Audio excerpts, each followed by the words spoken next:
আপনারা সেটাও দেখেছেন। আপনারা এখন ক্ষমতায় আছেন বলে মনে করবেন না, আপনারা পার পেয়ে যাবেন।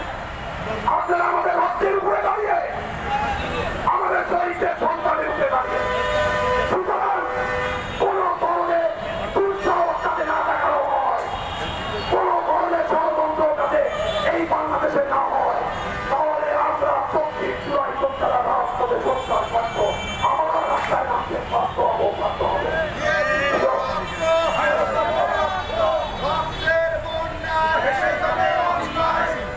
প্রিয় সাংবাদিক ভাইরা, আমরা আজকে কেন দাঁড়িয়েছি আপনাদের কাছে, হয়তো আমার নেতা থেকে সক্ষম হয়েছি সারা বাংলাদেশের ষড়যন্ত্র এবং গণতন্ত্রকামী মানুষের যুগের ভাষা বলতে সক্ষম হয়েছি।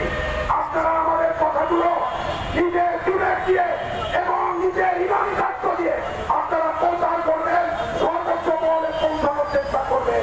কারণ আমরা সেই জুলাই যোদ্ধা যারা সম্মুখ সারিতে গুলিবিদ্ধ হয়েছি, শহীদ হয়েছে আমার শহীদ পৃথিবী, আমরা সেই জুলাই যোদ্ধা যারা বাংলাদেশের ক্রান্তি লড়তে রাজপথে কোনো চাঁদেরাই নয়, কোনো স্বৈরাচারের কোনো প্রসার হিসাবে নয়, এই গণতন্ত্র বাংলাদেশ প্রতিষ্ঠা, বাংলাদেশ নির্মাণে আমরা রাজপথে থাকবো থাকবো থাকবো। সেই জুলাই যোদ্ধা আজকে একত্রিত হয়েছি, আপনাদের মাধ্যমে আজকে জানিয়ে দেয় আমরা 24 জুলাই যোদ্ধা সর্বক্ষণ পাহারায় রয়েছি এই বাংলাদেশে, কোনো ষড়যন্ত্র আমরা হতে দেবো না, হতে দেবো না।